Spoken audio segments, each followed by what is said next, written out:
You are now tuned in to the Storm Tracker Podcast. All right, it's the Storm Tracker Podcast. Marcus Benjamin with Frank Tucker here representing for CanesCounty.com. And sad day for Hurricanes fans. Miami takes a big L to the face, 45-3 to Florida State. Not quite the game that we expected, Frank. I mean, I don't think anybody expected a blowout in this fashion. I would have predicted Miami losing if Van Dyke, if I knew that Van Dyke wasn't 100%, which he clearly wasn't. Tyler Van Dyke left the game due to injury. Obviously, he wasn't 100% for this game. And Miami looked terrible. They look bad out there. And this is one of the worst losses in series history. Actually, the second worst loss in series history. And for the third time this season, a Miami opponent puts 45 points on them on their home field. So it's just a terrible week for Hurricanes fans. And before you go into, how you felt about this game, I just want to plug the website, CanesCounty.com. Be sure to subscribe. Be sure to subscribe to our YouTube page, Live from Canes County, as well as follow us on SoundCloud, Google Podcasts, Apple Podcasts, and also Instagram and Twitter, Canes County, part of the Rivals Network. So, Frank, your thoughts on this debacle of a game? Complete and utter failure. We were kind of looking at the stats during the game, talking about it. They did whatever they wanted to throw in the football. Jordan Travis was basically perfect. But he had a 290 passer rating in this game. Rushing the football, they on 12 passes. And that included an interception. They did whatever they wanted running the football. I think they had over 500 yards of offense. They kind of looked how we wanted Miami to look at any point this season. It was unfortunate to watch. The defense didn't look good. Even our strong points of the year, the Colby Youngs, the Leonard Taylors, the Daryl Jacksons, they made, they looked good in moments, but just overall, it was a bad game for pretty much everybody. I don't think you can really vouch for any preparation that went into this game. I don't think you can vouch for any of the talent that was in this game for Miami. Like, everybody talks about there are 40-plus blue-chip kids on the roster. We haven't seen it yet. We haven't seen that blue-chip ratio come to fruition at any point this season. It's been tough to watch, just even in wins, right? We beat Virginia. Yeah. We still don't score a touchdown. Josh Gaddis is on the field for 8 quarters. They don't score a touchdown in any of those 8 quarters. It's just been really rough to watch. There's been 2 different stretches this year where the offense didn't score for like 8+ quarters. It's been bad. It's just been bad overall. And I think this is the ultimate comparison to the season was this game. It was a reflection of what is Miami football right now. And a total argument for a total rebuild that Mario Cristobal is bringing about is needed, because you see the product on the field is just not there yet.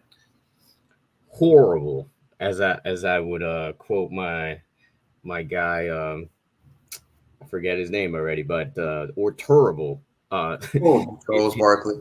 Yeah, it was just bad, hard to watch. It was I kind of checked out mentally in this game at halftime because it was just a terrible game to watch overall. Miami hasn't scored a touchdown since Will Mallory scored a touchdown in the second half of the Duke game. So that kind of tells you all you need to know about how bad this offense has been. And Miami has now historically bad. And I don't think anyone saw this coming with Cristobal's first season here. It's terrible because there was so much hype coming into this season. And Cristobal, I do think, will get this turned around. But we had no idea it was going to be this bad, Frank. Like, this is really bad to the point where I don't think the Hurricanes win another game this season. And if they don't win another game this season, that means this is going to be the worst season since 1977 when they won 3 games. The last time the Hurricanes won 5 games, it was 2007. I believe that was Randy Shannon's first year as head coach. So for the rest of the season, it looks bleak. It looks bleak right now because I just don't see another win on this schedule. I don't believe that they beat Georgia Tech. I think they get the doors blown off of them at Clemson. And I think they lose again at Pittsburgh because, let's be honest, that stadium is not going to be anywhere near full. It's probably going to have maybe 20,000 fans, if that, at that game, which would be sad for those seniors because it is senior day. But there won't be any energy in the building. There won't be any energy in the program. I don't think they'll take that one game at a time approach that they've been screaming all season. But that approach hasn't worked, Frank. That one game, that 1-0 mentality that they speak of. So the only thing that we really can be excited about, or Hurricanes fans can be excited about, is the recruiting class, which amazingly is still top 10 in the nation. So, Frank, first off, your thoughts on the rest of the season. Will they win a game? Will they go bowling? I think they got a chance to win at least one of those games. I don't think you can make them a favorite in any of those games or expect to win. Georgia Tech's still not a good team they're with an interim head coach. I know they've looked decent at times with the new staff, basically, but I still think Miami has the talent to compete in that game. Pittsburgh, it's the ACC. Pittsburgh could have a really down game. We've seen that from them at points this year as well. They've struggled. I don't think that they can be favored, like I said, but I still think there's a chance that they win a game. I still think there's a chance they can go bowling. If Tyler Van Dyke gets healthy, which doesn't look like that's going to happen, I think they got a shot. It's going to be rough. It's going to be rough. It's going to be tough sledding going forward just because you have that Clemson game. You know they're going to be angry and trying to finish out the year strong after losing yesterday. I hope that they win one. I think that's where we're at right now is we hope. But to touch on the recruiting class, speaking to a lot of the kids last night, me and Gio were out there after the game. The kids are still positive about the 2023 class. The 2024 kids still seem to, see the forest instead of the trees. It's Jarrett Gibson was extremely positive, loved the environment. I think we can take a positive out of that. It was an awesome environment pregame. The stadium is beautiful. We still are in South Florida. These kids are going to be attracted to that. The NIL opportunities are still going to be there. We saw Ruiz is talking about bumping up the budget $5 million a year. It's just there's still some positives in recruiting. None of these kids seem to be wavering from their commitments in the 2023 class. Now, the problem with recruiting will be the Brandon Ennis's and the Mark Fletchers of the world. Talking to them last night, they saw it kind of as a joke losing that badly to Florida State because Florida State isn't seen in the same standing of Miami as a program as of right now, just because of the failures of the past 3 or 4 years for Florida State. So Brandon Ennis was kind of clowning Miami on Twitter, and I don't foresee a flip from him probably. I don't foresee a flip from Mark Fletcher. But you had Samson Okunlola, who was still in really good spirits after the game. All the recruits were still together, mostly with 2023 commits. I still think you have a chance at a top 5 class for 2023. You still have positive momentum. What was that? Which is amazing. Absolutely It is amazing. It's amazing. But I was saying this the other day. If you're going to have a bad season, you might as well go all out, right? Have the worst season you possibly can. So these kids have an idea in their head. We can come in and play right away. Because if you win 8 or 9 games, you still have a base of talent on the roster that's probably going to be the starters for the next season. Right now, every spot is open on the roster except for maybe slot with Xavier Restrepo and the defensive tackles with Leonard Taylor and Daryl Jackson. Maybe Cam Kinchin's over the top probably as well.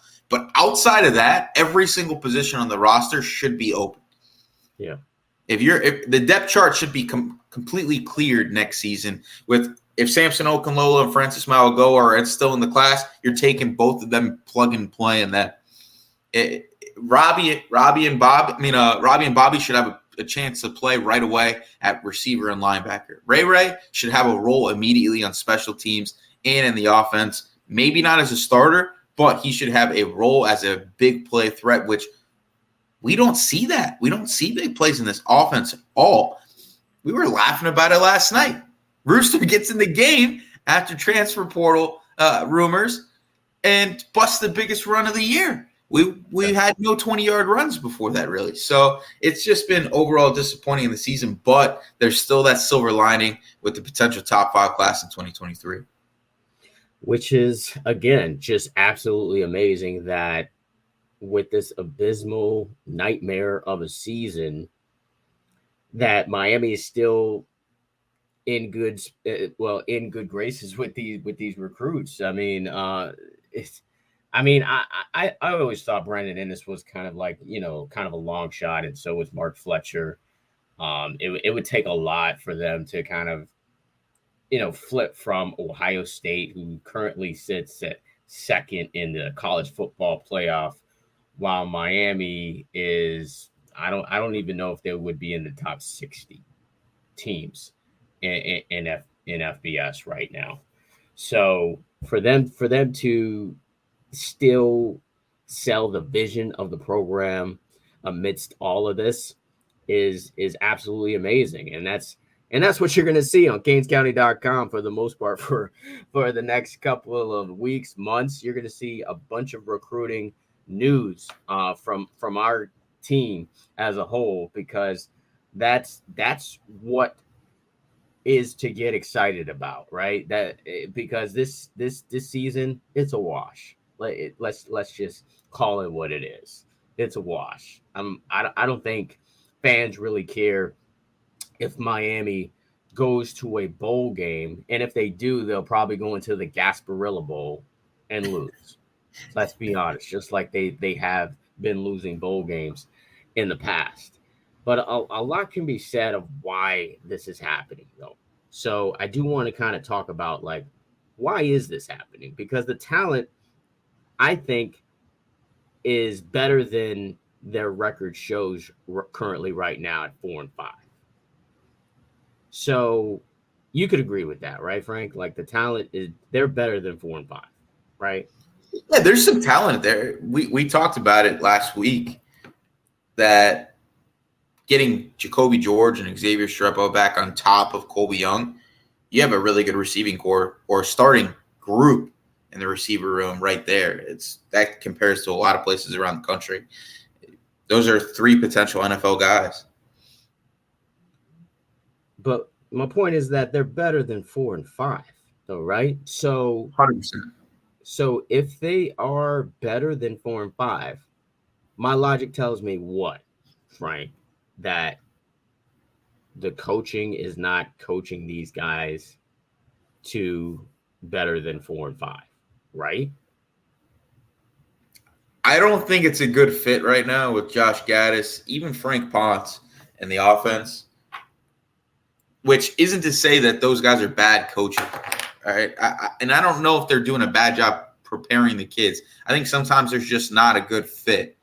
You look at Dan Enos at Maryland, he's doing a pretty good job, but he was an awful fit at Miami. Sometimes it's just not the right guy for that moment. They're probably going to have to go a different route at the offensive coordinator spot sooner than later. I don't think that the defensive coordinator position of Kevin Steele is in jeopardy at all, despite the 345-point showings that we've seen this season. Why not? Because the players on the defensive side of the ball, I don't feel are as talented as we thought they were coming in. Cornerback position is abysmal right now. That's why we're seeing a complete overhaul in the recruiting of that room. The linebacker position is unathletic overall outside of Wesley Bissainthe. It's rough. The defensive line is really the only positive. Cam Kinchen's really the only positive. So basically you're backtracking then, because then you're basically saying that this team's talent is not up to par. Defense. I think it's two different teams. You got to almost look at it from the perspective of there's two different teams.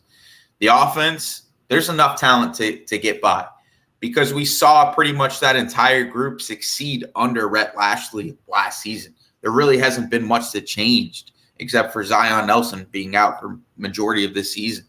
And I know a left tackle makes a huge impact in the offense, but not to the point where you are going almost 2 game stretches without scoring touchdowns. So that's an issue there. On defense, we've seen moments where the defense has been really stout, getting pressure on the quarterback, forcing turnovers, limiting passing games, limiting rushing attacks. So I don't want to put that all on the defensive coordinator. This is the same defense that completely failed under Manny Diaz. So talent-wise, we're still getting a 4 and 5 level defense, but we have an offense that should be able to overcome that lack of true talent on the defensive side of the ball. I mean, okay. I mean, I think there needs to be some blame on the coaching as well, because those big plays are big plays, man. And you know, I pointed this out in the press conference with Coach Steele on Monday, and he tried to, you know, fire back at me and trying to let me know that basically there weren't any big plays that were given up, but clearly there are plenty of big plays given up. Last night we saw 45, 65 big time plays that happened. Coach Cristobal also said it in the press conference, said big plays were an issue. He said that himself. So when your head coach is saying it, then there's an issue. He did have positive things to say about Coach Gaddis. From what I gathered from that press conference, I felt like he was maybe more aggravated with giving up the big plays than Coach Gaddis and his offensive scheme. And the other thing, too, is that I think they kind of forced Tyler Van Dyke to play. And when you force your top guy to play in the game when he's clearly not 100%, that's a bad message that you're sending to the team as a whole and to the other quarterbacks. It's basically telling them, hey, we'll roll out Tyler Van Dyke on a wheelchair, you know, before, you know, we take a chance on you other guys. I mean, that's essentially the message that may be received there. But when you see what you saw from the backup quarterbacks last night, you kind of understand why they did it, because Jake Garcia looked abysmal. He had a negative quarterback rating and turned the ball over twice. And then you had Ja'Cory Brown, who struggled to throw the ball. It doesn't seem like he has a solid handle on the offense as of yet. Now, I did like what I saw from Ja'Cory Brown when he ran the football. He's an outstanding athlete, and the sky's the limit for him. He definitely has the highest upside, you know, of the two quarterbacks, because, you know, if he can, you know, get it together, passing the football and really reading defenses, I think he is the overall better prospect going forward. Now, the question is who are they even going to go with for this next game? Are they going to go with Jake Garcia, or are they going to go with Ja'Cory Brown? I think they should go with Ja'Cory Brown, but I think they're going to end up going with Jake Garcia. I totally agree with you. We saw, even when Ja'Carri Brown was in rhythm on a drive, they throw Jake Garcia in there, and he throws a pick the very next play. And we were sitting there in the press box saying, why are they putting Jake in? What are we doing? So I don't think that they trust Ja'Carri to throw the football like that. He Right. brings a complete different dynamic to this offense running the ball. We actually, in the second half, ran the ball pretty well, over 100 yards, I believe, in the second half. And he's a huge reason for that. And I've been echoing the sentiment that Miami needs an athletic quarterback, a true dual threat to lead this offense going forward into the modern age of college football.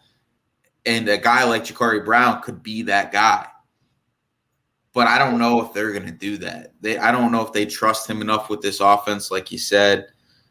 I wish they would just kind of punt on the idea that you need a pocket passer like Jake Garcia to lead the offense. The passing attack has been anemic since Tyler Van Dyke got hurt, and I don't think that changes just because Jake Garcia gets another game. He looked awful at times yesterday. He was a huge reason. He was awful the entire time, not at times. Yeah. He was awful the entire time. Yeah. And then a couple weeks ago, we see he's a huge reason for the 8 turnovers Miami has. Last week against Virginia, he was missing wide open guys, just not being able to make the throws, not being able to evade pressure in the pocket, move the pocket.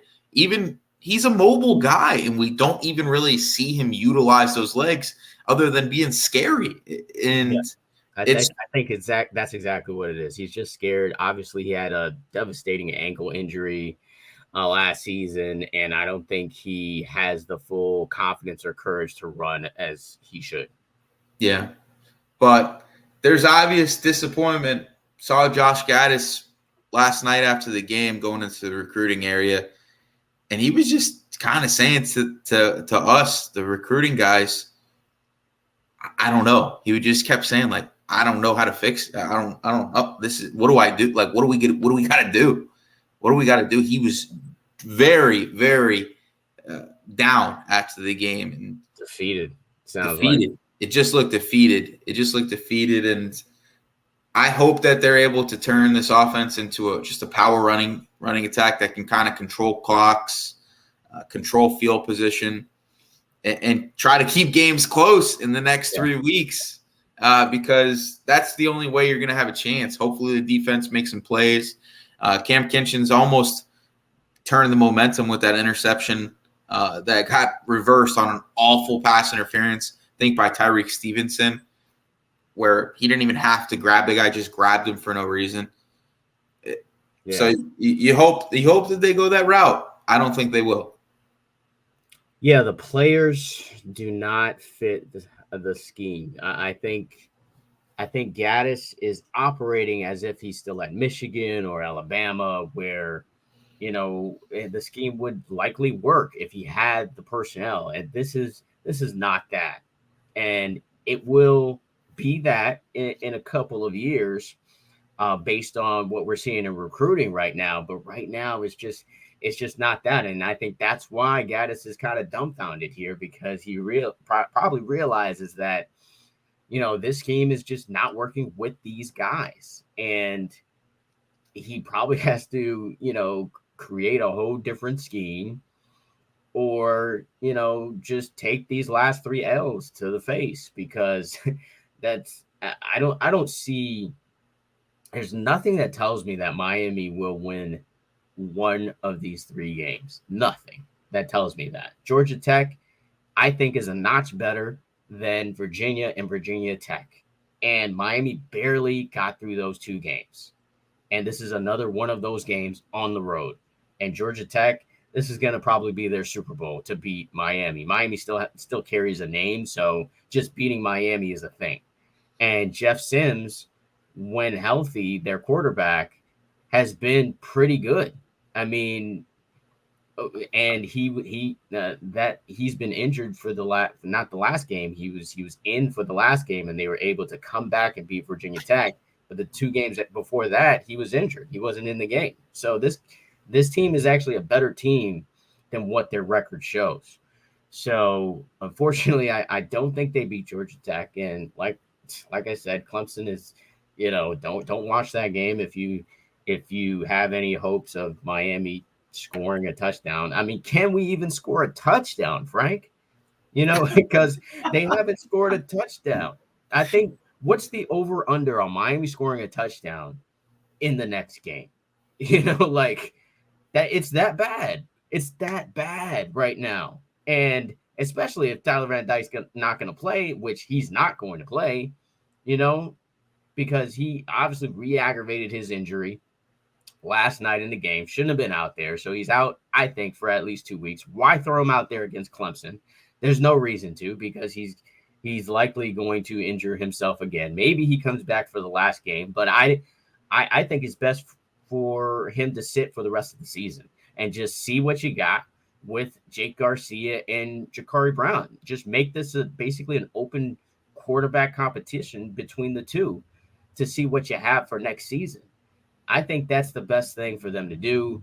I think you continue to play 2 quarterbacks, and I think Jake Garcia is probably going to play the majority of the snaps unless he, has another negative QB rating outing like last night, where every time he touches the ball, he's giving it to the other team. I think you have to play both guys just to see who you got. So next year, when you have those 2 guys and Tyler Van Dyke and your 2 recruits, Emory Williams and Jaden Rashada, wow, that's going to be a fun QB competition for the starting job, because I don't think, I think Tyler Van Dyke will probably have to win it this time and not just be given the job. But that backup quarterback spot is up for grabs for anyone at this point. Yeah, totally agree with you. And you're probably right. TVD probably should sit for the rest of the year, get healthy. He's probably coming back. He's not going to the NFL draft. It's not likely unless positive grades just start coming out of nowhere from a few teams. But it's rough. It's rough right now. You hope Gaddis can redeem himself with a nice stretch of 3 games. We've seen it with the passing offense, that he was able to kind of revamp it a little bit. Maybe he can do that with the run game. Maybe Mario and Maribel can take some influence into the offensive scheme and utilize some of the stuff that they did at Oregon. But just overall, it's rough. It's rough, and I hope that this class sticks together, like the kids are saying. I hope they can start getting some recruiting momentum in 2024, and it's just going to be a lot of hope right now. Yeah, it is going to be a lot of hope. Chris Ball and his staff have been doing a great job when it comes to selling that hope. And to end this on a positive note, man, the atmosphere, you touched on it a little bit earlier on this pod, and it was great. It was fantastic. It was like, wow, okay, yeah, this is what happens when the city comes out and supports its team, because the fans always come out for Florida State, and these other teams don't move the needle for your casual South Florida fan. What moves the needle is if Miami is ranked, or if Miami's undefeated, or Miami's in contention for an ACC championship or a national championship. And if that happens, they will come. Just like Field of Dreams. If you build it, they will come. So I think this whole conversation about you have to have a stadium close to campus and the atmosphere, whatnot, I think the fans wouldn't show up if you're putting a 4-8 team out there, even if the stadium is close to campus. All that matters is winning. You win to play the game. I want winners. I'm going to throw out every coach cliche out there. I mean, you win and the fans will come. It was an amazing atmosphere. I saw even Ruben Bain commented about the atmosphere. He talked about the atmosphere a couple of times in his recruiting process and how, that does play a factor. So it can get there if Miami just wins. And I don't even think they have to win 10 games. They just need to win like 9 or just be competitive or just kind of be in the race, be in the hunt. Because right now they're an afterthought when it comes to college football. And when you're an afterthought in South Florida, other thoughts living here are going to creep into your brain. You're going to go, to the beach, or you're going to just watch it on TV, in the comforts or confines of your own home. So the atmosphere, I think, was outstanding for one quarter last night. But after that, it was, a lot of fans checked out at halftime. Let's just be honest. And like I said, I kind of mentally checked out of this game at halftime because I kind of surrendered to the fact that this team this season is one of the worst seasons in Hurricanes history. It's definitely trending toward the worst season that I've ever witnessed. And I've been watching Hurricanes football, you could say, since 1989. And it's the worst season that I've seen. So positive note, though.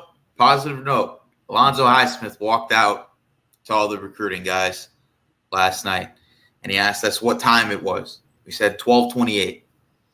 He goes, "You're going to remember this exact moment 2 years from now. And this moment is going to be a defining moment in the history of this program." He goes, we will all be back here in this exact spot 2 years from now, and we are all going to sit back and laugh at where the program was and where it's going to be.